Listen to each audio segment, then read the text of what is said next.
দুপুরে একবার, সন্ধ্যার পরে একবার। সন্ধ্যার পরে? হ্যাঁ। হ্যাঁ হ্যাঁ আল্লাহ, সন্ধ্যার পরে গোসল করান? হ্যাঁ আচ্ছা আচ্ছা। আর খাওয়ান কি এগুলো দেখতেছি মানে হ্যাঁ, কাঁচা ঘাস খাওয়াই। আর এই যে ক্ষেত খুদ থেকে নিয়ে করে আসা এগুলা? হ্যাঁ, এটা কি আবাদ করেছেন না মানুষের ক্ষেত থেকে নিয়ে আসেন? আবাদও আছে, ফার্ম গাছও আছে, আবার এই যে মানুষের খেতে থেকে আনে। আসলে মূল আয় কি গরু থেকে না কৃষি থেকে? সবকিছুই আল্লাহর রহমতে দেয়, আল্লাহ দেয়। গরু থেকে হয়, আবার খেত খোলা করে পেঁপে লাগাই। আচ্ছা, বড় করে আরো বেশি করে গরু পালার ইচ্ছা হয় না কখনো? আছে, ইচ্ছা আছে। ইচ্ছা আছে, করবেন? হ্যাঁ করবো। হ্যাঁ। হ্যাঁ। আচ্ছা, তো এই যে গরু দেখতেছি, গরুগুলো কি নাম টাম রাখছেন নাকি কিছু?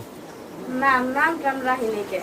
নাম রাখা হয়নি? না আচ্ছা, দেখলাম অনেকটা যত্ন করতে হয়, কিন্তু কখনো কি ভয় করে না গরুর কাছে আসতে? না, ভয় করে না। ভয় করে না? গরু আমাকে খুব ভালোবাসে। গরু ভালোবাসে না? আচ্ছা।